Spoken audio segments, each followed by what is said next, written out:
You are looking at Julian's pronunciation guide, where we look at how to pronounce better some of the most mispronounced words in the world, like this other curious word. But how do you say what you're looking for today? Let's learn once and for all how to pronounce this name correctly. If you want to learn more confusing names pronounced, more correct pronunciations, stay tuned. I've got more videos for you. You'll want to listen to 2 different pronunciations at least. In French, it's pronounced Dianne.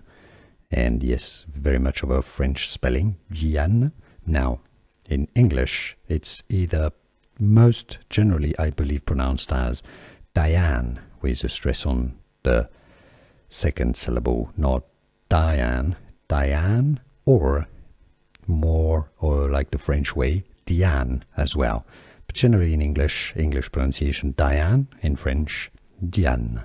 And now you know. Here are more videos on how to pronounce more confusing words and names too many mispronounced. Like this video if you found it useful. I appreciate your support. I'll see you soon and thanks for watching.